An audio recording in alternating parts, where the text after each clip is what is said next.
Hello students, আমরা আবার একটা ফিরে এসেছি নতুন সেশনে। আজকের এই সেশনে আমরা আসবো যে বিষয়টা নিয়ে, একটা খুব ইম্পর্টেন্ট বিষয়, সেটা হলো socio religious movement in India. ভারতের সামাজিক এবং ধর্মীয় আন্দোলনের যে ইম্পর্টেন্ট টপিক তোমরা জানো, সেই টপিকটায় আগে একটু বলে দিই। সোশিও রিলিজিয়াস মুভমেন্ট বা সামাজিক এবং ধর্মীয় আন্দোলন, এর ওপর তোমরা অনেক ভিডিও দেখেছো, অনেক ভিডিও রয়েছে ইউটিউবে। আমি একটু অন্যভাবে এটাকে রিপ্রেজেন্ট করার চেষ্টা করব। এই ক্লাসটাকে একটু ভালো করে ফলো করো। যেখানে যেখানে প্রশ্ন হবে, যে প্রশ্নগুলো ইম্পর্টেন্ট যেখান থেকে, সেগুলো আমি বলবো, সেগুলো একটু নোট ডাউন করবে তোমরা। সোশিও রিলিজিয়াস মুভমেন্ট, ফার্স্ট কথা আমাদের দেখতে হবে যেটা, ভারতবর্ষে যে সামাজিক এবং ধর্মীয় আন্দোলন হয়েছিল, এই সামাজিক এবং ধর্মীয় আন্দোলনটা কেন হয়েছিল, কেন সামাজিক এবং ধর্মীয় আন্দোলন করার একটা প্রয়োজনীয়তা দেখা দিয়েছিল ভারতবর্ষে।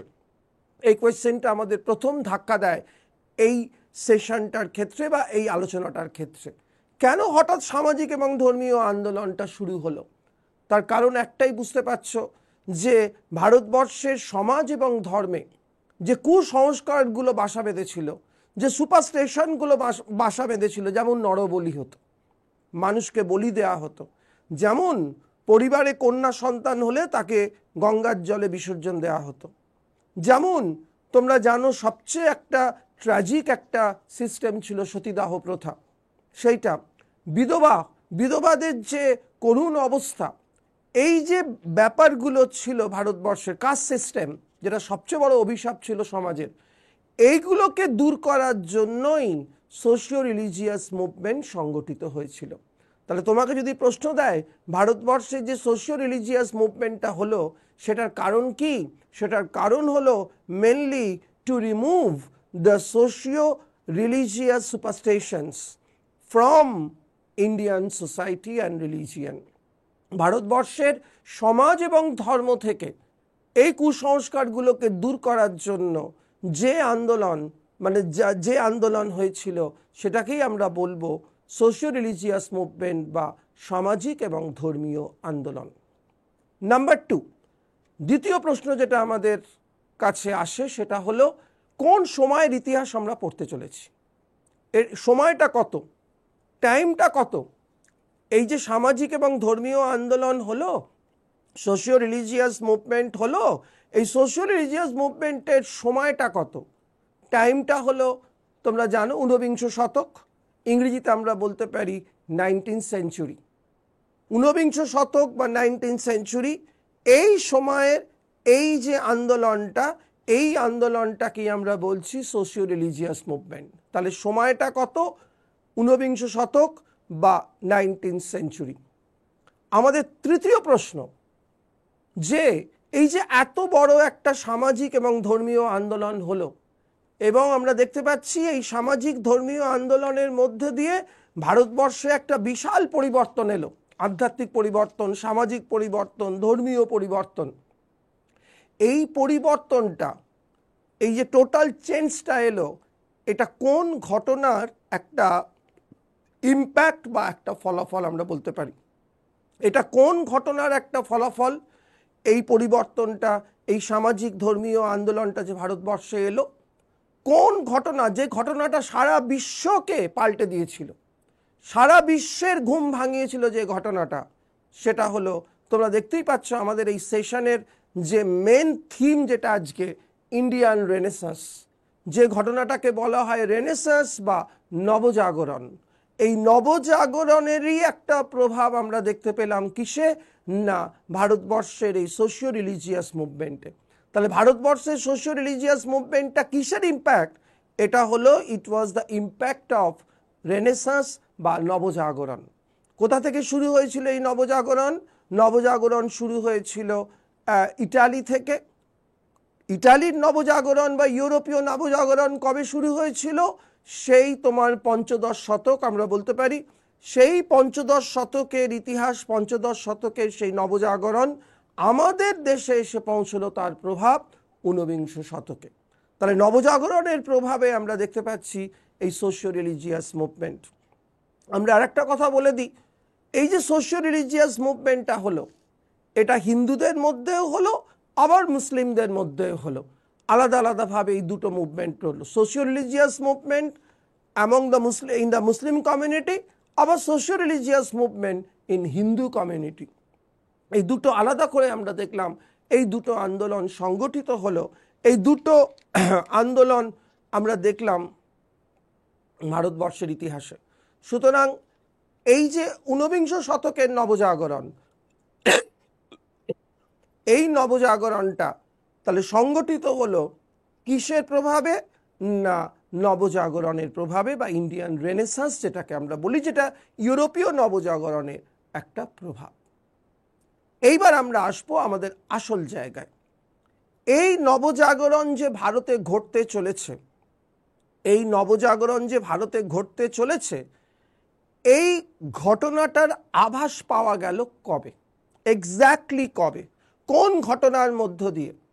একবার পরীক্ষায় প্রশ্ন এসেছিল যে কোন ঘটনাটা ভারতীয় নবজাগরণের সূচনার আভাস দিয়েছিল।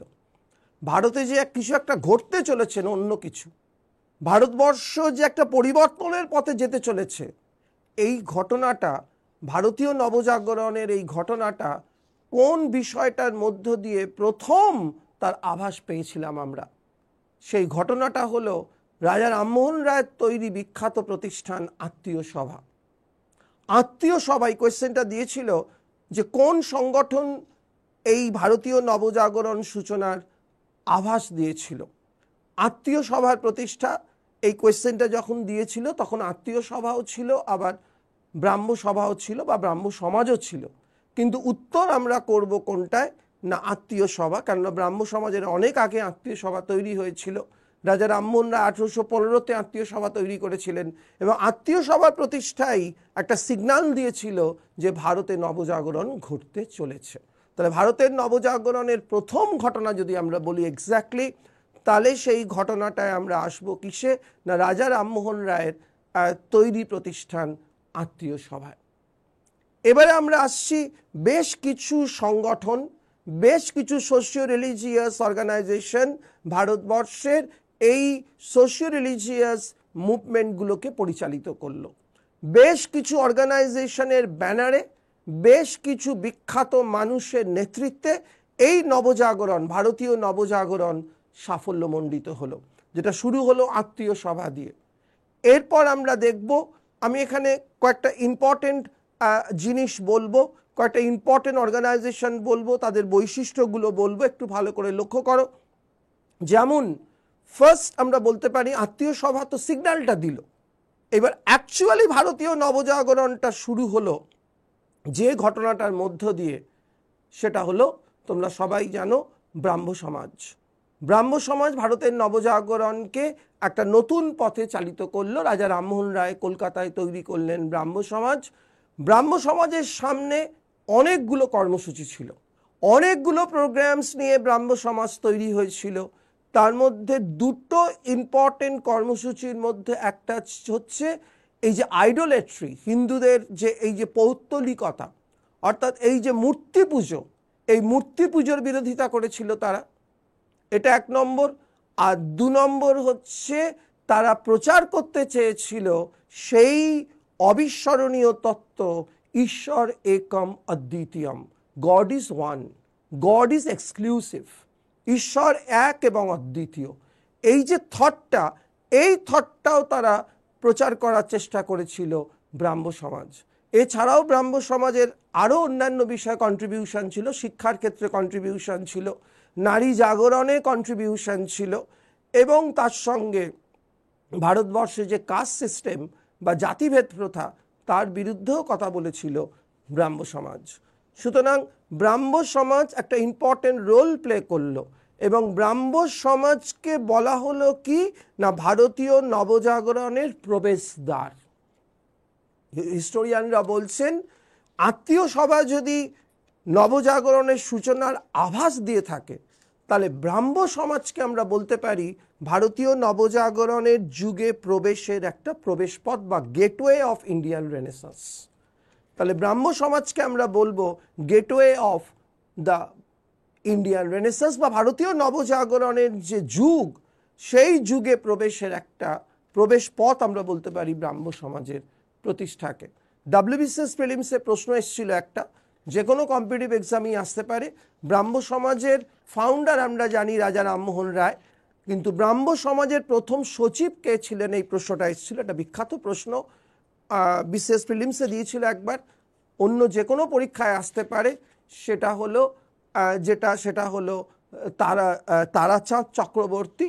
তারাচাঁদ চক্রবর্তী ছিলেন ব্রাহ্ম সমাজের প্রথম সচিব বা প্রথম সেক্রেটারি।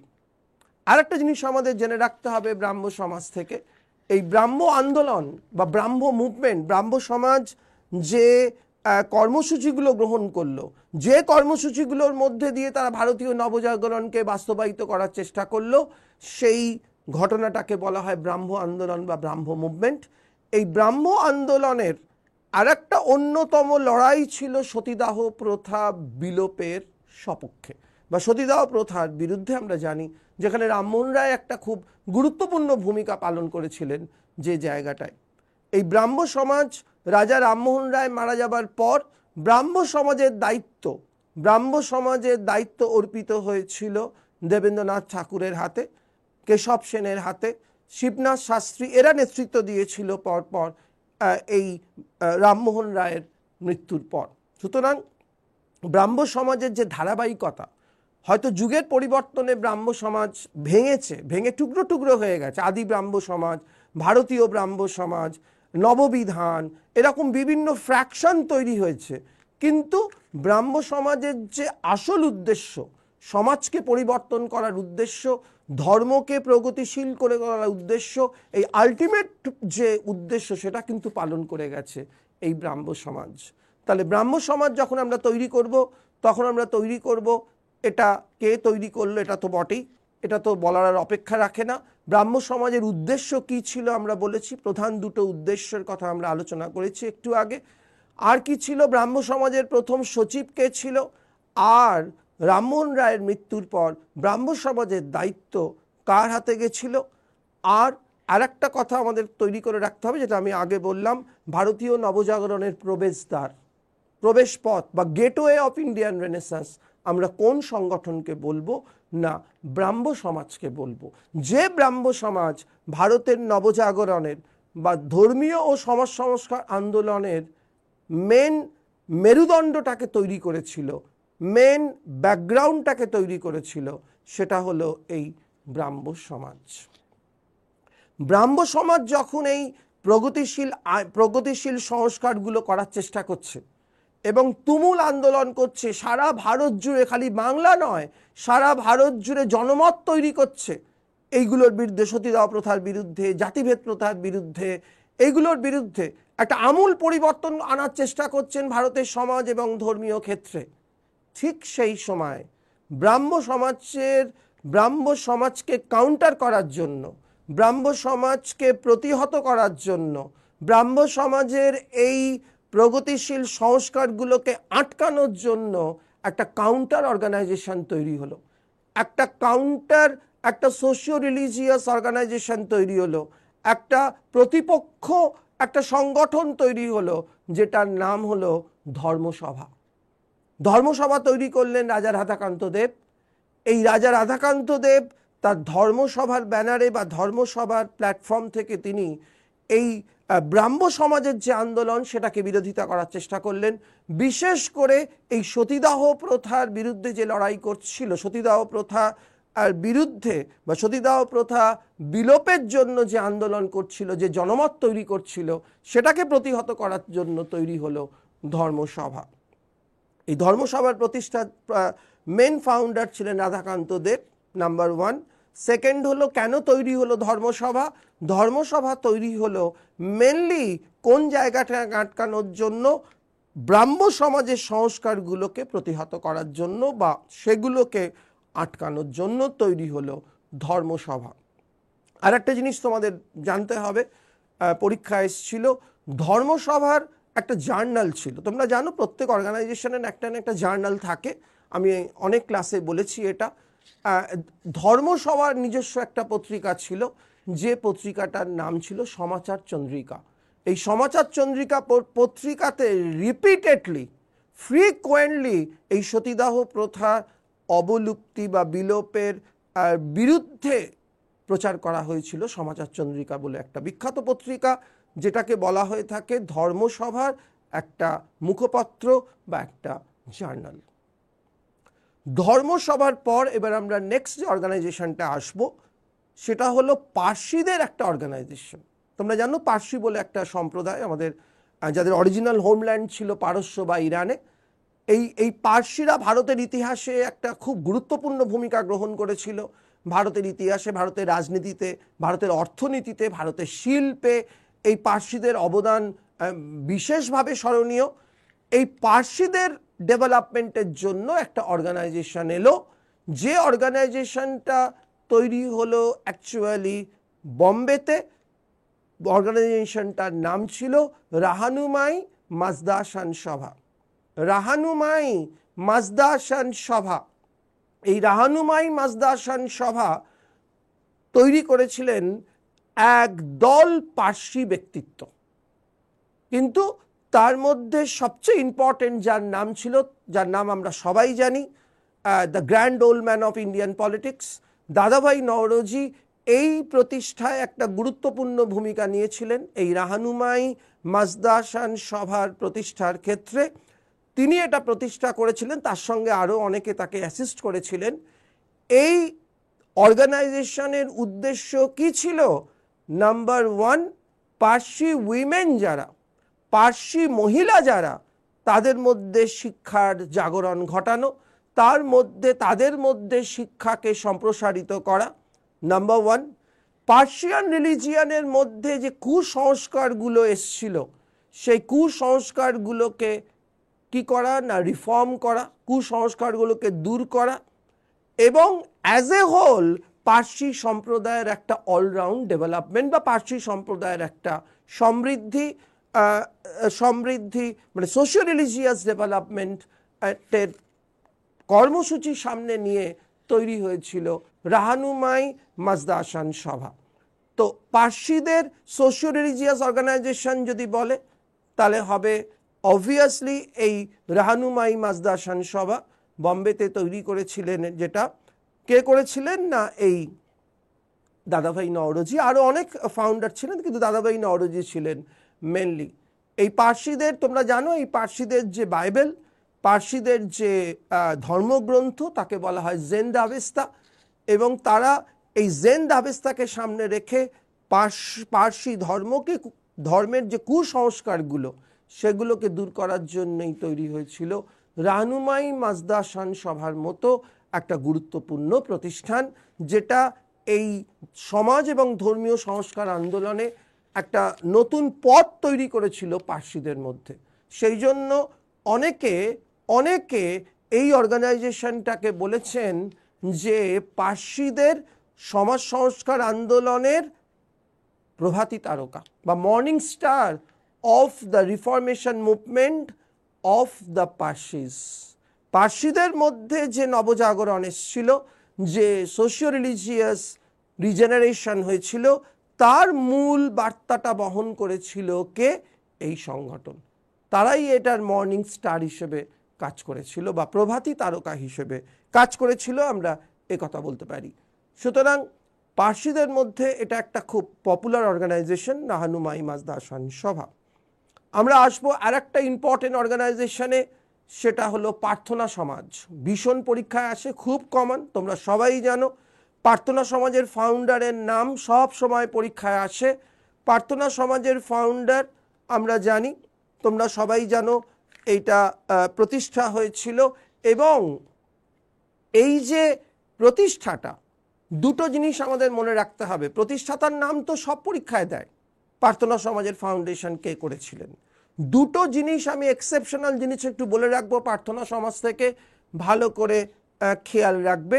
এই প্রার্থনা সমাজ যেটা তৈরি হলো, এই প্রার্থনা সমাজের তৈরিতে মূল অনুপ্রেরণাটা যিনি দিয়েছিলেন, অর্থাৎ মেন সোর্স অফ ইন্সপিরেশন যিনি ছিলেন, তিনি কে না কেশবচন্দ্র সেন। কেশব সেনের অনুপ্রেরণায় অ্যাকচুয়ালি এই সংগঠনটা তৈরি হয়েছিল। ইনি ইন্সপায়ার করেছিলেন। এই 1867 সালে প্রার্থনা সমাজের প্রতিষ্ঠায়। আত্মারাম পাণ্ডুরঙ্গ যিনি প্রতিষ্ঠা করেছিলেন, তোমরা সবাই জানো এই আত্মারাম পাণ্ডুরঙ্গ প্রতিষ্ঠা করার আগে কিন্তু বেশ কয়েকটা স্টেজ আছে, এই স্টেজগুলোকে মনে রাখতে হবে। তার মধ্যে একটা স্টেজ হলো অনুপ্রেরণা দিলেন কে না কেশবচন্দ্র সেন, আর সেই অনুপ্রেরণা অনুযায়ী প্রার্থনা সমাজ তৈরির যে পরিকল্পনাটা তৈরি করেছিলেন যিনি, তিনি হচ্ছেন এমজি রানাডে। পরীক্ষায় প্রশ্ন দেয় who was the main architect of Prarthana Samaj, একদম ভীষণ কনফিউজিং কোয়েশ্চেন। অপশন দিয়ে দেবে কেশব সেন, অপশন দিয়ে দেবে এমজি রানাডে, অপশন দিয়ে দেবে তার সঙ্গে আত্মারাম পাণ্ডুরঙ্গ। ম্যাক্সিমাম স্টুডেন্ট এই প্রার্থনা সমাজ আর আত্মারাম পাণ্ডুরঙ্গ দেখে আত্মারাম পাণ্ডুরঙ্গতে দাগ দিয়ে দেয়, কিন্তু আত্মারাম পাণ্ডুরঙ্গ এখানে উত্তর হবে না। যদি বলে মেন আর্কিটেক্ট আর ফাউন্ডার, দুটোর উত্তর কমপ্লিটলি ডিফারেন্ট। যদি বলে এটা আর্কিটেক্ট কে ছিল, মেন পরিকল্পনাটা কার, তাহলে মহাদেব গোবিন্দ রানাডে। যদি বলে মেন সোর্স অফ ইন্সপিরেশন কার, তাহলে হবে কেশব সেন। আর যদি বলে ফাউন্ডারকে, এটাকে হাতে কলমে প্রতিষ্ঠা করলেন কে এই সংগঠনটাকে, তখন হবে আত্মারাম পাণ্ডুরঙ্গ। তাহলে তিনটে ক্যাটাগরি আমাদের মনে রাখতে হবে। একটা কেশব সেন যিনি, যার ইন্সপিরেশন এখানে কাজ করেছিল। নেক্সট যিনি আর্কিটেক্ট, যিনি সেই ইন্সপিরেশন অনুযায়ী পরিকল্পনাটা তৈরি করেছিলেন, তিনি এমজি রানাডে। আর সেই পরিকল্পনা অনুযায়ী যিনি হাতে কলমে তৈরি করলেন প্রার্থনা সমাজ, তিনি হলেন এই বিখ্যাত মানুষ আত্মারাম পাণ্ডুরঙ্গ।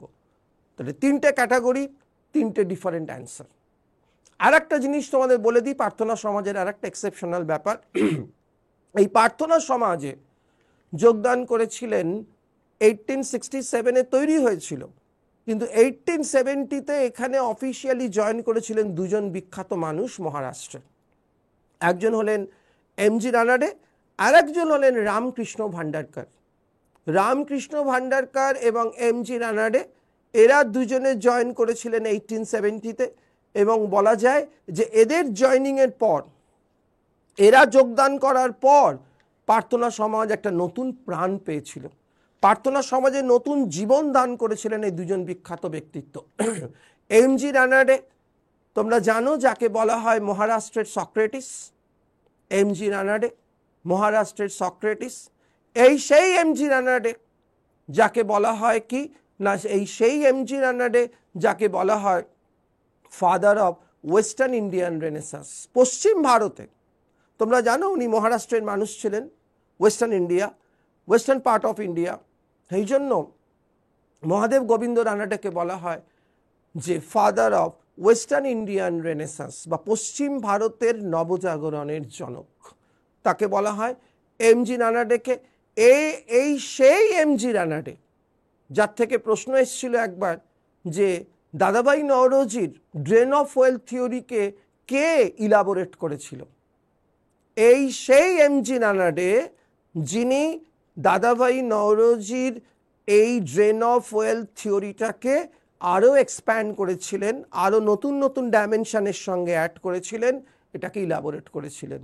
এই সেই এমজি রানাডে যিনি 1870-তে প্রার্থনা সমাজে যোগদান করলেন, যার পরিকল্পনা অনুযায়ী এই প্রার্থনা সমাজ একটা পরিকল্পিত রূপ পেল। আর তার সঙ্গে যে নামটা আমরা আলোচনা করলাম সেটা হচ্ছে রামকৃষ্ণ ভান্ডারকর। এই রামকৃষ্ণ ভান্ডারকরের পরিচয় শুধু একজন রিফর্মার নয়, এই রামকৃষ্ণ ভান্ডারকর ছিলেন একজন বিখ্যাত হিস্টোরিয়ানও। এই রামকৃষ্ণ ভান্ডারকরের একটা বিখ্যাত বই আছে সম্রাট অশোককে নিয়ে লেখা, মৌর্য সম্রাট অশোককে নিয়ে। বইটার নাম হচ্ছে অশোকা। এই মৌর্য এম্পায়ার বা অশোকের ওপর লেখা একটা বিখ্যাত বই এই ভান্ডারকরের লেখা। সুতরাং এই ভান্ডারকর আর এমজি রানাডে জয়েন করার পর একটা নতুন প্রাণ পেল প্রার্থনা সমাজ। আমি তোমাদের একটা কথা বলে দিই, যদি তোমাকে জিজ্ঞেস করা হয় এই যে সমাজ সংস্কার আন্দোলন হচ্ছে, এই কোয়েশ্চেনটা সম্ভবত বিসিএস মেন্সে একবার এসেছিল। এই যে সমাজ সংস্কার আন্দোলনগুলোর কথা আমরা বলছি, এই যে ধর্মীয় সংস্কার আন্দোলন কথাগুলো বলছি, এই আন্দোলনগুলোর কমন গোল কি কি ছিল, মানে কোন কোন বিষয়গুলো আমরা প্রত্যেকটা সংগঠনের অবজেক্টিভে দেখছি, মোটামুটি কমন। কোন কোন বিষয়গুলো যেগুলো নিয়ে ব্রাহ্ম সমাজ লড়াই করছে, যেগুলো নিয়ে প্রার্থনা সমাজ লড়াই করছে, যেগুলো নিয়ে আর্য সমাজ লড়াই করছে, সেটা actually caste system number one.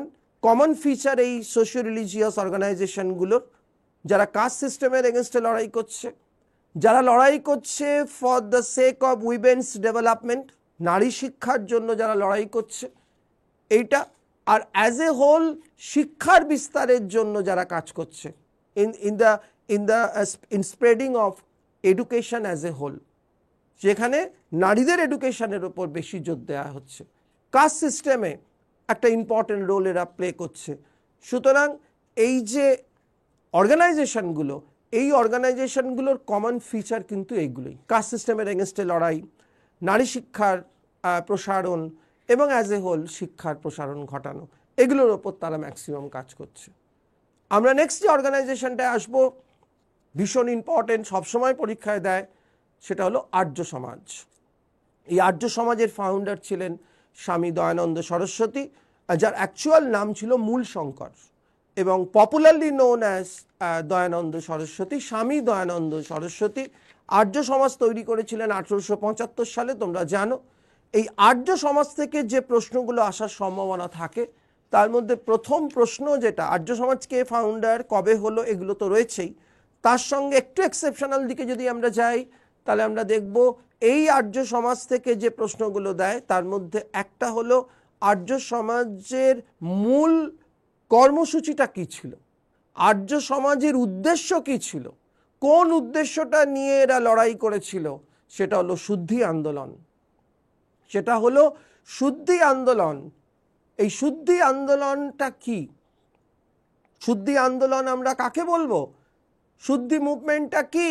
শুদ্ধি মুভমেন্টটা হলো সেই মুভমেন্ট যে মুভমেন্টের মাধ্যমে কনভার্টেড হিন্দু যারা, মানে যেসব হিন্দুরা অন্য ধর্মে কনভার্ট হয়েছিল, মেনলি খ্রিস্টান ধর্মে, তাদেরকে আবার হিন্দু ধর্মের মূল স্রোতে ফিরিয়ে আনার যে আন্দোলন, সেটাকেই বলা হচ্ছে শুদ্ধি আন্দোলন বা শুদ্ধি মুভমেন্ট। যে মুভমেন্টের পথ দেখিয়েছিলেন কে? না, এই আর্য সমাজ দয়ানন্দ সরস্বতীর নেতৃত্বে। তাহলে যদি আমরা দেখি, তাহলে আর্য সমাজের মূল উদ্দেশ্য ছিল কি? টু অর্গানাইজ শুদ্ধি মুভমেন্ট। শুদ্ধি মুভমেন্টটা কি? শুদ্ধি মুভমেন্টটা হলো সেই মুভমেন্ট যে মুভমেন্টে আমরা দেখতে পাচ্ছি যে কনভার্টেড হিন্দুদের আবার হিন্দু ধর্মের মূল স্রোতে ফিরিয়ে আনার যে আন্দোলন, সেটাই হচ্ছে শুদ্ধি আন্দোলন। সুতরাং শুদ্ধি আন্দোলন একটা খুব ইম্পর্টেন্ট জায়গা আর্য সমাজ থেকে। আর্য সমাজের আর একটা খুব ইম্পর্টেন্ট পয়েন্ট, সেটা হলো একটা কোয়েশ্চেন এসেছিল যে কোন সোশিও রিলিজিয়াস অর্গানাইজেশন, ভালো করে খেয়াল করো, দারুণ প্রশ্ন এসেছিল একবার, বলছে কোন সোশিও রিলিজিয়াস অর্গানাইজেশন ব্রিটিশ সরকারের কাছে একটা চিন্তার বিষয় হয়ে উঠেছিল, মানে ব্রিটিশ সরকারের রাতের ঘুম কেড়ে নিয়েছিল কোন সোশিও রিলিজিয়াস অর্গানাইজেশন? ভাবো, ব্রিটিশদের রাতের ঘুম কেড়ে নিয়েছিল আমরা জানি অনুশীলন সমিতি, যুগান্তর, গদর পার্টি, এইসব বিপ্লবী দলগুলো। কিন্তু একটা সোশিও রিলিজিয়াস অর্গানাইজেশন ভাবো, যারা অস্ত্রের ধারে কাছে নেই, যাদের উদ্দেশ্যটাই আলাদা, সেরকম একটা অর্গানাইজেশন, যে অর্গানাইজেশনটা ব্রিটিশদের রাতের ঘুম কেড়ে নিয়েছিল বা ব্রিটিশদের কাছে became a matter of concern হয়ে উঠেছিল, চিন্তার বিষয় হয়ে উঠেছিল, সেটা কোন সংগঠন? এই কোয়েশ্চেনটা এসেছিল। উত্তর হবে অবভিয়াসলি আর্য সমাজ। এই আর্য সমাজ এমন একটা সোশিও রিলিজিয়াস অর্গানাইজেশন যেটা ব্রিটিশদের চিন্তার কারণ হয়ে দাঁড়িয়েছিল। এটা একটা। আর একটা প্রশ্ন তোমাকে ফেস করতে হবে, কোন চরমপন্থী নেতা আর্য সমাজকে লিডারশিপ দিয়েছিলেন? এই লাল, বাল, পাল, অশ্বিনী কুমার দত্ত, চারটে অপশান দিয়ে দিয়েছিল। লালা লাজপত রায়, বিপিন চন্দ্র পাল, বাল গঙ্গাধর তিলক এবং অশ্বিনী কুমার দত্ত। তোমরা জানো এই চারজনই এক্সট্রিমিস্ট লিডার। এই চারটের নাম দিয়ে বলেছিল এর মধ্যে কোন চরমপন্থী নেতা আর্য সমাজকে নেতৃত্ব দিয়েছিল, আর্য সমাজের সদস্য ছিলেন, আর্য সমাজের নেতা ছিলেন। উত্তর হবে লালা লাজপত রায়। লাজপত রায় এই আর্য সমাজের একজন অন্যতম নেতা হিসেবে কাজ করেছিলেন। আর একটা জিনিস মনে রাখতে হবে, আর্য সমাজ যখন তৈরি করবে এক্সেপশনাল ব্যাপার আর্য সমাজ থেকে যেটা তৈরি করতে হবে সেটা হচ্ছে এই আর্য সমাজ দয়ানন্দ সরস্বতী মারা যাওয়ার পর, ঠিক যে ঘটনাটা আমরা রামমোহনের ক্ষেত্রে দেখেছিলাম, রাজা রামমোহন রায়ের ক্ষেত্রে দেখেছিলাম, রাজা রামমোহন রায়ের ক্ষেত্রে দেখেছিলাম যেটা যে মারা যাবার পর এই ব্রাহ্ম সমাজ ভেঙে টুকরো টুকরো হয়ে গেছিল। বিভিন্ন নেতৃবৃন্দ তাকে নেতৃত্ব দিয়েছিল, কখনো শিবনাথ শাস্ত্রী, কখনো দেবেন্দ্রনাথ, কখনো কেশব সেন, কখনো আনন্দমোহন বোস। এরা ঠিক একই ঘটনা ঘটেছিল আর্য সমাজের ক্ষেত্রে। আর্য সমাজের ক্ষেত্রে আমরা কি দেখলাম না, আর্য সমাজের ক্ষেত্রে আমরা দেখলাম এটাই যে আর্য সমাজকে নেতৃত্ব দিল, মানে আর্য সমাজে দয়ানন্দ সরস্বতী মারা যাওয়ার পর আর্য সমাজ দুটো ভাগে ভাগ হয়ে গেল। এই দুটো ভাগের কথা একটু ভালো করে মনে রাখতে হবে।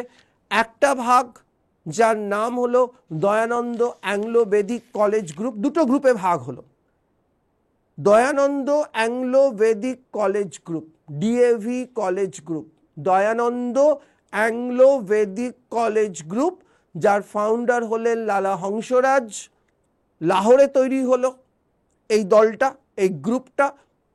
আর একটা গ্রুপ তৈরি হলো যার নাম হলো গুরুকুল, আর একটা গ্রুপের নাম হলো গুরুকুল।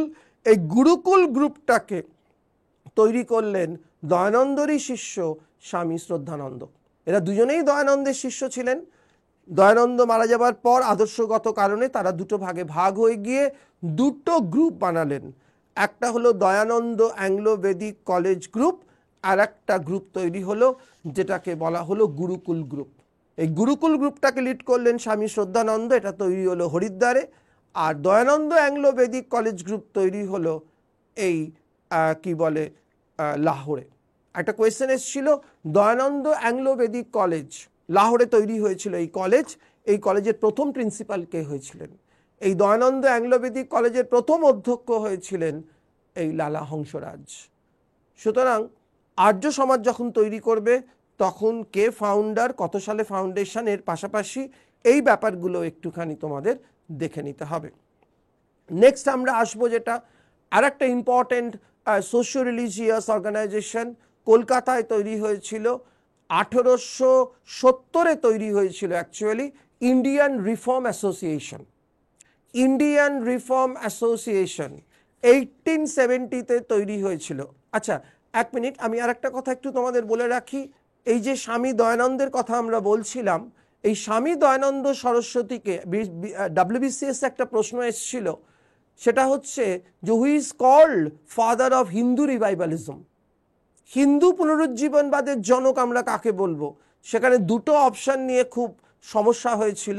স্বামী বিবেকানন্দ দিয়ে দিয়েছিল, আবার দয়ানন্দ সরস্বতীও দিয়ে দিয়েছিল। কোয়েশ্চেনটা দিয়েছিল who is called father of Hindu revivalism, Bangla করলে দাঁড়ায় হিন্দু পুনরুজ্জীবনবাদের জনক আমরা কাকে বলতে পারি? উত্তর এখানে হবে অবশ্যই স্বামী দয়ানন্দ সরস্বতীকে বলা হয়।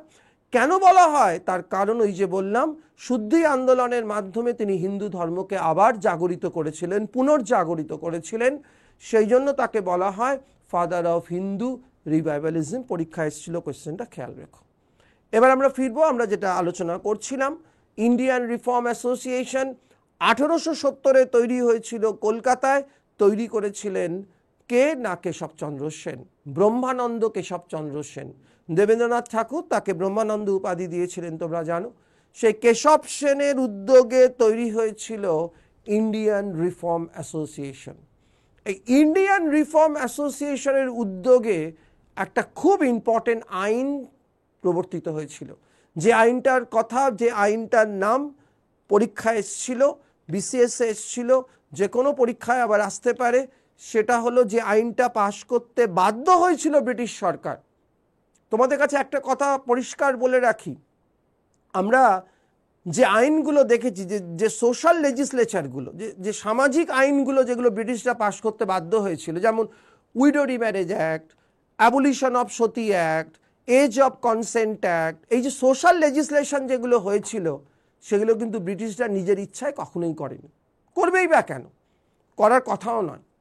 এই যে প্রত্যেকটা আইনের আমি কথা বললাম, প্রত্যেকটা আইন তৈরির পেছনে কোনো না কোনো ইন্ডিয়ান রিফর্মারের আন্দোলন আছে, কোনো না কোনো ইন্ডিয়ান রিফর্মারের আন্দোলন আছে, একদম পরিষ্কার। যদি সতীদাহ প্রথার আইনের কথা বলি, তোমরা জানো এর পেছনে মেন আর্কিটেক্ট ছিলেন রাজা রামমোহন রায়। যদি উইডো রিম্যারেজ অ্যাক্টের কথা বলি, এই আইন প্রণয়নের পেছনে মেন আর্কিটেক্ট ছিলেন ঈশ্বরচন্দ্র বিদ্যাসাগর। যদি এজ অফ কনসেন্ট অ্যাক্টের কথা বলি, এই আইন পাশ হলো চাইল্ড ম্যারেজ অ্যাবলিশনের জন্য, বিসিএস এসেছিল তোমরা জানো সবাই। এই আইন পাশ হলো কার জন্য? মেহরানজি মালওয়ারির জন্য। প্রত্যেকটা আইনের পেছনে কোনো না কোনো ভারতীয় রিফর্মারের আন্দোলন রয়েছে। সেই আন্দোলনের ধাক্কাতেই তারা কিন্তু আইনটা পাশ করতে বাধ্য হয়েছে বিভিন্ন সময়। আমরা এখানে দেখব ইন্ডিয়ান রিফর্ম অ্যাসোসিয়েশনের আন্দোলনের চাপে পড়ে বা কেশব সেনের আন্দোলনের চাপে পড়ে ব্রিটিশ সরকার একটা আইন এলো, যেটা বিসিএস এসেছিল, অ্যাক্ট 3। 3 আইন বলা হয় বাংলায়। অ্যাক্ট 3টা রোমানে লেখা হয় অ্যাক্ট 3 বা 3 আইন। এটা বিখ্যাত আইন। আইনটা পাশ হয়েছিল 1872 সালে। তখন আমাদের ভাইসরয় ছিলেন লর্ড নর্থব্রুক। নর্থব্রুক তখন ভাইসরয় হয়ে এসছেন। মেয়োকে হত্যা করা হয়েছে তোমরা জানো ওই 72-ই আন্দামানে। মেয়ো চলে যাওয়ার পর নর্থব্রুক আমাদের ভাইসরয় হয়েছিলেন। এই নর্থব্রুকের রাজত্বকালে এই আইনটা পাশ হয়েছিল, এই বিখ্যাত আইনটা অ্যাক্ট 3। কি এই অ্যাক্ট 3? বিসিএস এ প্রশ্ন এসেছিল অ্যাক্ট 3 কবে পাশ হয়েছিল। খুব ইম্পর্টেন্ট আইন, আমাদের জেনে রাখতে হবে। 1872।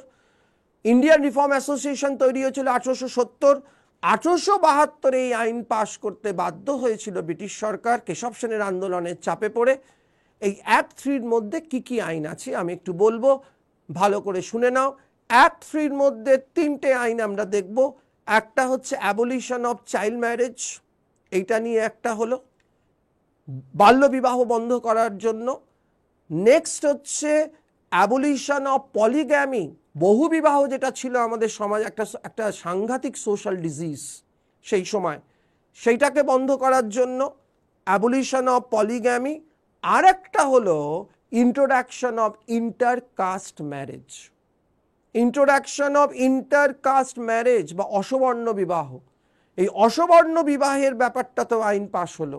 এই 3টে বিষয় নিয়ে তৈরি হলো অ্যাক্ট 3। আমি আরেকবার রিপিট করে দিই। ফার্স্ট যেটা বললাম সেটা হলো abolition of child marriage. Number 2 যেটা বললাম সেটা হলো অ্যাবলিশন অফ পলিগ্যামি। আর নাম্বার 3 যেটা বললাম সেটা হলো ইন্ট্রোডাকশন অফ ইন্টারকাস্ট ম্যারেজ, অসবর্ণ বিবাহ। এই 3টে আইন নিয়ে, 3টে বিষয় নিয়ে হলো অ্যাক্ট 3।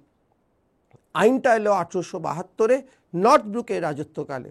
পেছনে মেন আর্কিটেক্ট হিসেবে কে কাজ করলেন, কার আন্দোলনের চাপে পড়ে? ইন্ডিয়ান রিফর্ম অ্যাসোসিয়েশন বা কেশব সেনের আন্দোলনের চাপে পড়ে পাশ হলো এই বিখ্যাত আইনটা।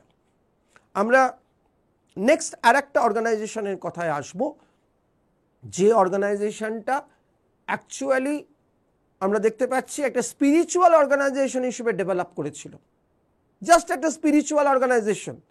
কিন্তু সেটা কিভাবে এই স্পিরিচুয়ালিজম থেকে পলিটিক্সে, পলিটিক্যাল মুভমেন্টে পরিণত হলো, পলিটিক্যাল মুভমেন্টের একটা অর্গানে পরিণত হলো। কোন অর্গানাইজেশনের কথা বলছি নিশ্চয়ই বুঝতে পারছো, সেটা হলো থিওসফিক্যাল সোসাইটি। বহুবার পরীক্ষা এসছে, তোমরা ফেস করেছো, বিভিন্ন পরীক্ষা এসছে। থিওসফিক্যাল সোসাইটি, যাদের মেন কাজই ছিল ধর্ম বা আধ্যাত্মবাদ নিয়ে কাজ। কিন্তু এরাই আস্তে আস্তে আমরা দেখলাম ভারতের জাতীয়তাবাদী আন্দোলনে, ভারতের সমাজ সংস্কার আন্দোলনে একটা ইম্পর্টেন্ট রোল প্লে করলো। এই থিওসফিক্যাল সোসাইটি থেকে বেশ কয়েকটা ইম্পর্টেন্ট জিনিস আমাদের ভালো করে দেখে নিতে হবে পরীক্ষার জন্য। তোমরা জানোই থিওসফিক্যাল সোসাইটি থেকে প্রশ্ন দেয়। থিওসফিক্যাল সোসাইটির ফাউন্ডার তোমরা জানো একজন ম্যাডাম ব্লাভাস্কি এবং কলোনেল ওলকট, এটা আমরা সবাই জানি। কিন্তু 3টে সাল আমি বলবো এখানে, 3টে ইয়ারের কথা বলবো, যে 3টে ইয়ারের সঙ্গে জড়িয়ে আছে থিওসফিক্যাল সোসাইটির ইতিহাস, এবং এই 3টে সাল থেকেই প্রশ্ন আসে। এই 3টে সাল একটু ভালো করে ফলো করতে হবে। থিওসফিক্যাল সোসাইটি যখন পড়বে তখন এই 3টে সাল ভালো করে একটু দেখে নিতে হবে। যেমন প্রথমেই আমরা যেটা দেখব, থিওসফিক্যাল সোসাইটির ফাউন্ডেশন কত সালে হলো? 1875, 1875 সালে। কে ফাউন্ডেশন করলেন? আমি নাম দুটো আগেই বলেছি, তোমরা অনেক সবাই জানো, ম্যাডাম ব্লাভাস্কি অ্যান্ড কলোনেল ওলকট তৈরি করলেন থিওসফিক্যাল সোসাইটি। কোথায় তৈরি করলেন? নিউ ইয়র্কে, আমেরিকা, নর্থ আমেরিকার বিখ্যাত শহর নিউ ইয়র্কে তৈরি হয়েছিল থিওসফিক্যাল সোসাইটি। ওকে, 1875 মনে রাখতে হবে। নেক্সট আর একটা ইয়ার 1879 কি হলো?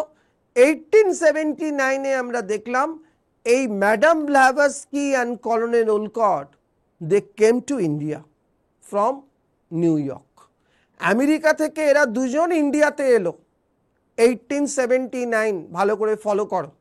75 থিওসফিক্যাল সোসাইটির ফাউন্ডেশন হলো। 79 এরা দুজন ভারতে এলো।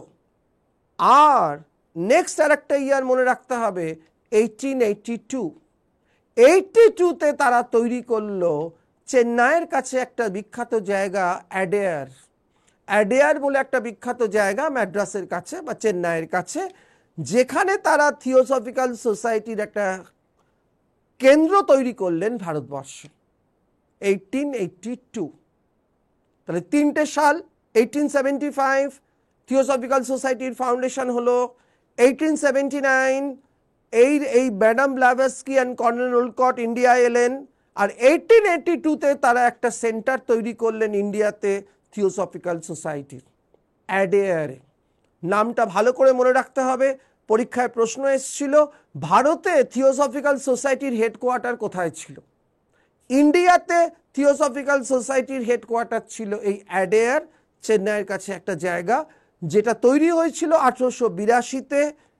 এরাই তৈরি করেছিল এই কলোনেল ওলকট আর ম্যাডাম ব্লাভাটস্কি।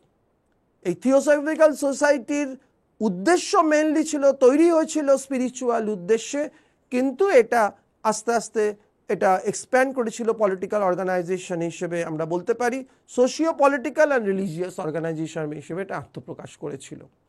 এবং এই থিওসফিক্যাল সোসাইটিতে পরবর্তীকালে অ্যানি বেসান্ত যোগদান করেছিলেন, এবং অ্যানি বেসান্তের যোগদানের পর থিওসফিক্যাল সোসাইটি একটা নতুন ডাইমেনশন পেয়েছিল। এবং থিওসফিক্যাল সোসাইটির সঙ্গে জাতীয় আন্দোলনের যে সংযোগ, যে অ্যাটাচমেন্ট, এটা কিন্তু হয়েছিল মেনলি এই অ্যানি বেসান্তেরই মাধ্যমে।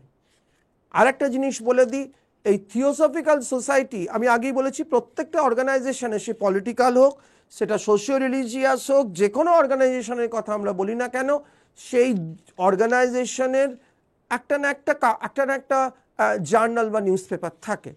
তো এখানে আমরা দেখতে পাচ্ছি এই থিওসফিক্যাল সোসাইটির যে জার্নালের কথা আমরা পাচ্ছি সেটা হলো কমনওয়েল বলে একটা পত্রিকা।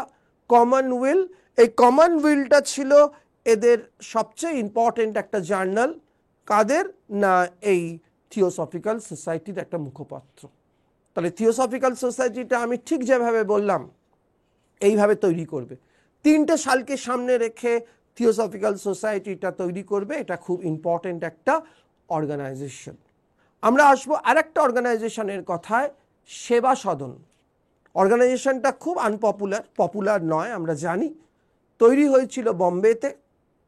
ওকে, তৈরি যে করেছিল সে কিন্তু একজন বিখ্যাত মানুষ, এবং যে মানুষটার নাম আমি একটু আগেই উচ্চারণ করেছি, এবং বিসিএসএ এবং অন্যান্য পরীক্ষায় যার নামটা বারবার এসছে, সে হচ্ছে এই সেবা সদনের ফাউন্ডার। বম্বেতে তৈরি হয়েছিল সেবা সদন, একটা সোশিও রিলিজিয়াস অর্গানাইজেশন মহারাষ্ট্রের, এবং এটাকে তৈরি করেছিলেন তিনি হচ্ছেন ওই মেহরানজি মালবারি। এই মেহরানজি মালবারি, এই যে মানুষটা, এর নাম কিন্তু আমরা মনে রাখবো সেবা সদন তৈরি করার জন্য নয়। সেবা সদন হয়তো তার একটা ইম্পর্টেন্ট কন্ট্রিবিউশন, কিন্তু তার সবচেয়ে বড় কন্ট্রিবিউশন সেটা হচ্ছে এক্ষুনি বলছিলাম, যে কটা আইন হয়েছে ভারতবর্ষে সোশ্যাল লেজিসলেশন, তার পেছনে কোনো না কোনো ভারতীয় সংস্কারক রয়েছে। এখানেও আমরা দেখতে পাচ্ছি এই যে এজ অফ কনসেন্ট অ্যাক্ট, বিসিএসএ অনেকবার দিয়েছে এই প্রশ্নটা, 1891 সালে পাশ হয়েছিল লর্ড ল্যান্সডাউনের রাজত্বকালে। Age of consent act lord ল্যান্সডাউনের রাজত্বকালে পাশ হয়েছিল 1891-এ। লর্ড ল্যান্সডাউন তখন আমাদের ভাইসরয়, এবং এই আইনটা পাশ হয়েছিল মেনলি চাইল্ড ম্যারেজকে অ্যাবলিশ করার জন্য। এটা একটা চাইল্ড ম্যারেজ অ্যাবলিশন অ্যাক্ট বা এজ অফ কনসেন্ট অ্যাক্ট। এই এজ অফ কনসেন্ট অ্যাক্টটা পাশ করতে বাধ্য হয়েছিল যার আন্দোলনের ফলে, সে হলো সেই মানুষ যিনি মেহেরনজি মালওয়ারি। এই মালওয়ারির নাম বিখ্যাত মেনলি এই অ্যাক্টটার জন্য, সেবা সদনের জন্য খুব একটা ইম্পর্টেন্ট নয়, তবে এই নামটা তোমাদের মনে রাখতে হবে এজ অফ কনসেন্ট অ্যাক্টের ক্ষেত্রে। 1891-এ পাশ হয়েছিল। এই অ্যাক্টটা পাশ হওয়ার ক্ষেত্রে যার মূল ভূমিকা ছিল তিনি হলেন এই সেবা সদনের ফাউন্ডার মেহেরনজি মালওয়ারি। 1891-এ লর্ড ল্যান্সডাউনের রাজত্বকালে এই আইনটা পাশ হয়েছিল। সুতরাং এইটা আমাদের ভালো করে দেখে নিতে হবে একবার। এটা একটা খুব ইম্পর্টেন্ট একটা পার্ট আমরা দেখতে পাচ্ছি। আর একটা অর্গানাইজেশনের কথা আমরা বলি, এটাও একটা ইম্পর্টেন্ট রোল প্লে করেছিল সোশিও রিলিজিয়াস মুভমেন্টে, সেটা হলো ডেকান এডুকেশনাল সোসাইটি। অর্থাৎ শিক্ষার বিস্তার, মহারাষ্ট্রে শিক্ষার বিস্তারের জন্য যাদের ভূমিকা ছিল সবচেয়ে বেশি, শিক্ষার বিস্তারে সবচেয়ে ভূমিকা নিয়েছিলেন যারা, তিনি হচ্ছেন এই বিখ্যাত মানুষ। এই বিখ্যাত মানুষ যাকে আমরা বলছি, যে অর্গানাইজেশনটার নাম ডেকান এডুকেশন সোসাইটি। এর সঙ্গে অনেকে জড়িত ছিলেন।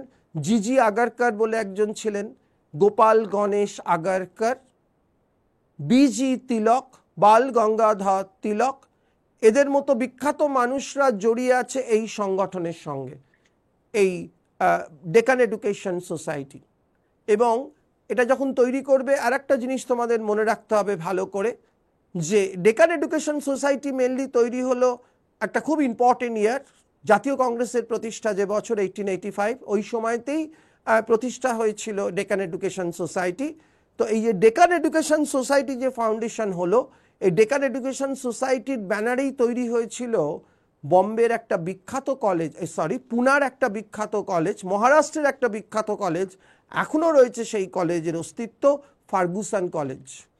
এই ফার্গুসন কলেজ তৈরি করেছিলেন তিলক অ্যাকচুয়ালি, কিন্তু মেন রোলটা প্লে করেছিল কিন্তু এখানে ডেকান এডুকেশন সোসাইটি।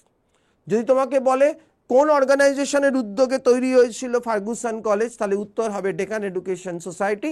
আর যদি বলে কে তৈরি করেছিল ফার্গুসন কলেজ, তাহলে অবভিয়াসলি উত্তর হবে বিজি তিলক। পুনার একটা বিখ্যাত কলেজ, তোমরা অনেকেই নাম শুনেছ, ফার্গুসন কলেজ। এটা আমাদের মনে রাখতে হবে। নেক্সট আমরা যেটায় আসব সেটা হলো ভীষণ ইম্পর্টেন্ট, বহু পরীক্ষা এসছে এবং তোমরা সবাই জানো এটা, সেটা হলো রামকৃষ্ণ মিশন। সোশিও রিলিজিয়াস মুভমেন্টের একটা ধ্রুব তারা যেটাকে আমরা বলতে পারি, পোল স্টার যেটাকে আমরা বলতে পারি, ভারতের সমাজ সংস্কার আন্দোলনের ধ্রুব তারা আমরা বলতে পারি যে অর্গানাইজেশনটাকে, সেটা হলো এই রামকৃষ্ণ মিশন। রামকৃষ্ণের আদর্শে অনুপ্রাণিত হয়ে বিবেকানন্দ তৈরি করেছিলেন 1897।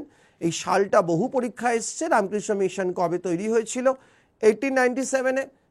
রামকৃষ্ণ মিশনের থেকে যখন রামকৃষ্ণ মিশন যখন তৈরি করবে, দুটো জিনিস একটু জেনে নিতে হবে।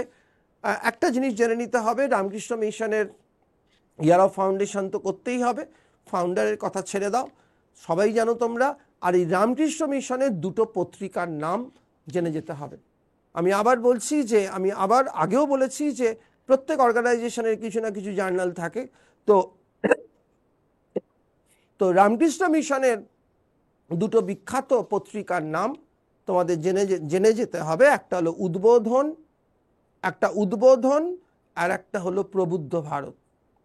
উদ্বোধন আর প্রবুদ্ধ ভারত রামকৃষ্ণ মিশনের দুটো বিখ্যাত পত্রিকা, এই ব্যাপারটা তোমাদের জানতে হবে। নেক্সট আমরা যেটায় আসব, আর একটা খুব প্রচলিত, খুব কমন একটা অর্গানাইজেশন, কিন্তু এই কমন অর্গানাইজেশনটা থেকেই একবার এমনভাবে কোয়েশ্চেন এসেছিল একটা পরীক্ষায়, যে অনেকেই ভুল করে এসেছিল বা অ্যান্সারটা অ্যাটেম্প করতে পারেনি। সেটা হচ্ছে, এবং কোয়েশ্চেনটা বিশেষ প্রিলিমসারি প্রশ্ন এসেছিল, সেটা হচ্ছে তোমাদের জেনে রাখা উচিত, যে কোনো পরীক্ষা, পিএসসি মিসলেনিয়াস, ফুড এসআই, যে কোনো জায়গায় আসতে পারে। একটা খুব কমন প্রশ্নকে কিভাবে ঘুরিয়ে দিয়েছিল দেখো। অর্গানাইজেশনের নামটা আগে বলে দিই, সার্ভেন্টস অফ ইন্ডিয়ান সোসাইটি। একটা খুব কমন অর্গানাইজেশন, বহু পরীক্ষায় বহুবার এসছে। আমরা সবাই জানি এটা বম্বেতে তৈরি হয়েছিল 1905-এ, 1905-এ তৈরি করেছিলেন কে? গোপাল কৃষ্ণ গোখেল।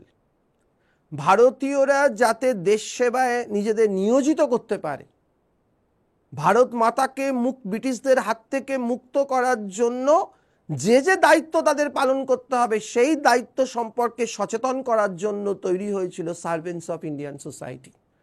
1905-এ গোপাল কৃষ্ণ গোখেল তৈরি করেছিলেন, আমরা সবাই জানি। কিন্তু একবার পরীক্ষায় কি করেছিল, কোয়েশ্চেন দিয়েছিল who was the founder of servants of Indian society. স্টুডেন্টরা তো একেবারে ডেফিনেট যে এটা গোপাল কৃষ্ণ গোখেল, কিন্তু দেখা গেল অপশানে গোপাল কৃষ্ণ গোখেল অপশানে ছিলই না, নামটাই ছিল না। অনেকে ভাবছে বোধহয় কোয়েশ্চেন ভুল, কিন্তু কোয়েশ্চেন ভুল নয়। গোপাল কৃষ্ণ গোখেল নামটা দেয়নি, নামটা দিয়েছিল এই সংগঠনের, এই সার্ভেন্টস অফ ইন্ডিয়ান সোসাইটির একজন কো ফাউন্ডার, সহকারী প্রতিষ্ঠাতা। তিনি কে? তিনি হলেন হৃদয় নারায়ণ কুঞ্জরু, HN কুঞ্জরু, KUNJRU, হৃদয় নারায়ণ কুঞ্জরু। হৃদয় নারায়ণ কুঞ্জরু বলে একজন, তিনি ছিলেন গোখেলকে হেল্প করেছিলেন এটা ফাউন্ডেশনের জন্য। যদি বলে ফাউন্ডার প্রেসিডেন্টকে, তাহলে হবে কিন্তু উত্তর সার্ভেন্টস অফ ইন্ডিয়ান সোসাইটির ফাউন্ডার প্রেসিডেন্ট, এবং ফাউন্ডার যদি বলে তাহলে গোপাল কৃষ্ণ গোখেল, ফাউন্ডার সেক্রেটারি যদি বলে তাহলে HN কুঞ্জরু। কিন্তু সেবার পরীক্ষায় গোখেলের নামটা দেয়নি, দিয়ে দিয়েছিল এই কো ফাউন্ডারটার নাম। এরকম কিন্তু প্রচুর পরীক্ষায় করে, এবং আজকাল এটা নতুন ট্রেন্ড হয়েছে।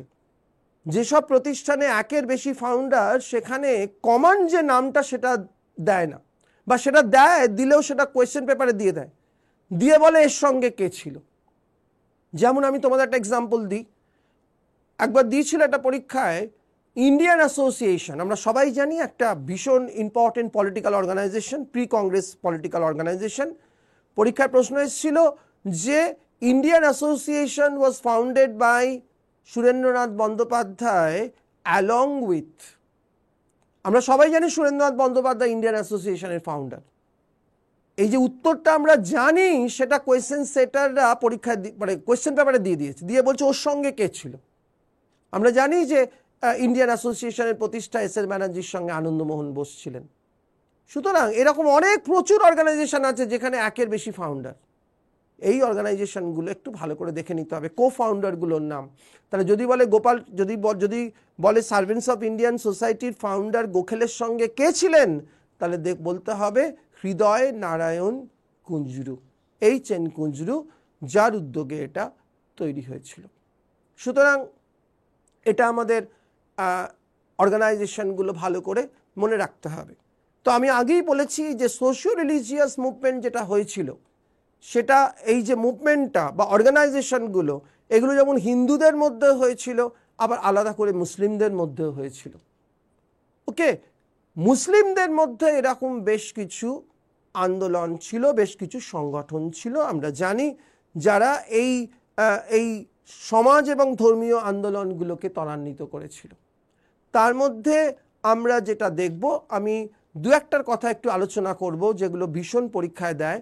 তার মধ্যে সবচেয়ে ইম্পর্টেন্ট যেটা, সেটা হলো আলিগড় মুভমেন্ট। আমি রিসেন্টলি একটা ভিডিওতে আমি ডিসকাস করেছি মুসলিম পলিটিক্স।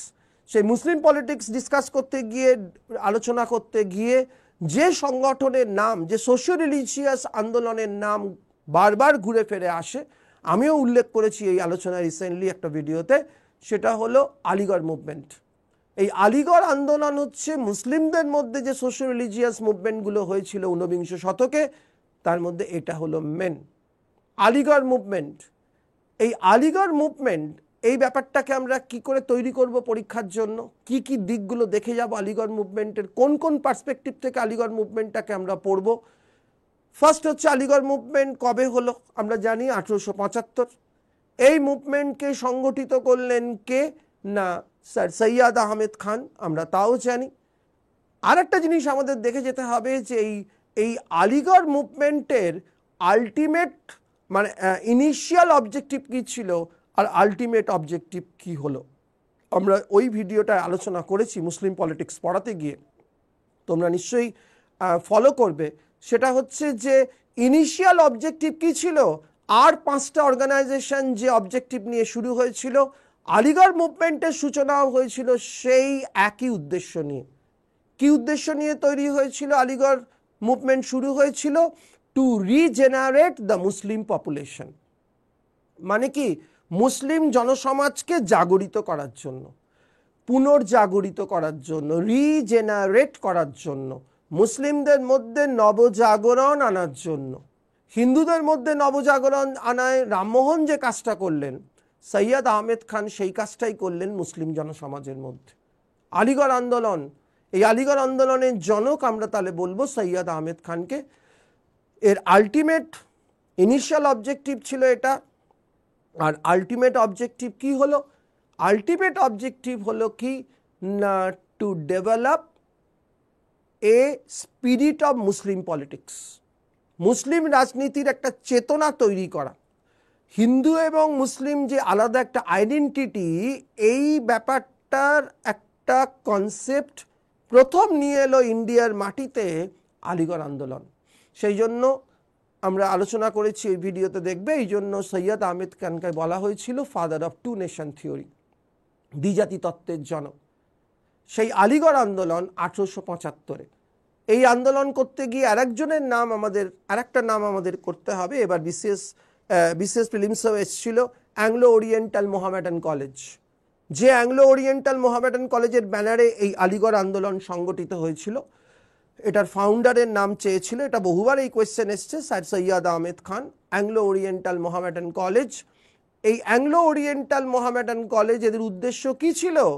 পাশ্চাত্য ভাবধারার সঙ্গে, অ্যাংলো মানে কি পাশ্চাত্য, ওরিয়েন্টাল মানে কি প্রাচ্য, মোহামেডান কলেজ মানে মুসলিমদের জন্য তৈরি এমন একটা কলেজ যেখানে প্রাচ্য ও পাশ্চাত্যের মধ্যে একটা যুগল মিলন ঘটানো হয়েছিল, যে কলেজটার উদ্দেশ্য ছিল। Anglo oriental Mohammedan college sir Syed Ahmed খানের উদ্যোগে তৈরি হয়েছিল। বহুবার বহু পরীক্ষা এসছে এই কোয়েশ্চেনটা। সুতরাং এই আরেকটা জিনিস আমাদের মনে রাখতে হবে আলিগড় আন্দোলন পড়তে গিয়ে, আলিগড় আন্দোলনটা যে তার চরিত্র বদলালো, মুসলিমদের মধ্যে নবজাগরণ আনার উদ্দেশ্য নিয়ে আলিগড় আন্দোলন হয়েছিল, শুরু হয়েছিল, কিন্তু সেই আন্দোলনটাই একটা রাজনীতির রূপ নিল। সোশিও রিলিজিয়াস মুভমেন্টের খোলস থেকে বেরিয়ে এসে রাজনীতির বেস ধরল। এই যে ট্রান্সফরমেশনটা, এই যে কনভার্সনটা, এটার জন্য সৈয়দ আহমেদ খান যতটা দায়ী, তার থেকেও বেশি দায়ী ওই কলেজের প্রিন্সিপাল, তিনি হলেন থিওডর বেক। এই থিওডর বেকের নামটাও জেনে যেতে হবে, যিনি এই কনভার্সনটায়, এই যে conversion from a socio religious movement to a political movement, Aligarh movement, এইটাতে মেন রোলটা প্লে করেছিলেন যিনি এই কলেজের অধ্যক্ষ, তিনি হচ্ছেন থিওডর বেক। থিওডর বেকের নাম আমাদের মনে রাখতে হবে। আমাদের আলোচনায় শেষ যে মুসলিম সংগঠনের নাম আমরা আলোচনা করব সেটা হলো আহমেদিয়া মুভমেন্ট। আহমেদিয়া মুভমেন্ট 1890-তে হয়েছিল। এই মুভমেন্ট একটা খুব ইম্পর্টেন্ট একটা মুভমেন্ট, ভারত মুসলিমদের মধ্যে নবজাগরণ আনার একটা বিখ্যাত আন্দোলন। যে আন্দোলনে মির্জা গুলাম আহমেদ যে আন্দোলনকে নেতৃত্ব দিয়েছিলেন, কাইদান বলে একটা জায়গা, গুরুদাসপুর বলে একটা জায়গা আছে পাঞ্জাবে, গুরুদাসপুর একটা ডিস্ট্রিক্ট, সেই গুরুদাসপুরের আন্ডারে একটা জায়গা কাইদান, এই কাইদানে হয়েছিল এই বিখ্যাত আন্দোলন। এই আন্দোলনে মেন রোলটা প্লে করেছিলেন যিনি, মির্জা গুলাম আহমেদ। মির্জা গুলাম আহমেদ যখন আহমেদিয়া মুভমেন্ট পড়বে, কোথায় হলো, কে লিডার, এগুলো তো পড়তেই হবে। আর মির্জা গুলাম আহমেদ, একে কি টাইটেল দেয়া হয়েছিল? মির্জা গুলাম আহমেদকে একটা টাইটেল দেয়া হয়েছিল।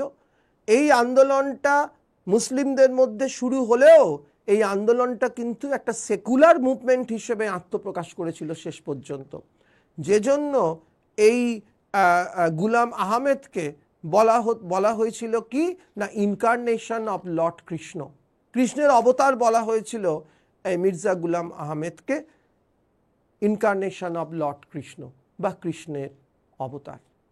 তাহলে আজকে আমরা এই ক্লাসে যে ব্যাপারটা আলোচনা করলাম, অনেকগুলো এক্সেপশনাল জিনিস বললাম, কিভাবে জিনিসটা তৈরি করতে হবে সেটা বললাম।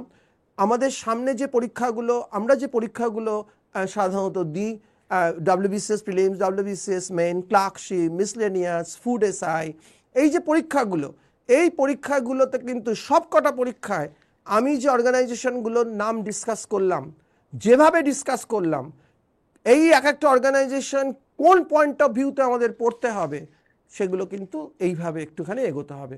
তাহলে কিন্তু এই চ্যাপ্টারটাকে বুঝতে আমার মনে হয় তোমাদের কোনো অসুবিধে হবে না। আমরা আবার নেক্সট কোনো সেশনে ফিরবো, আবার এরকম কোনো নতুন টপিক নিয়ে। আজকের এই সেশন আমরা এখানেই শেষ করলাম। আবার অন্য কোনো ক্লাসে অন্য কোনো নতুন টপিক নিয়ে তোমাদের সঙ্গে দেখা হবে।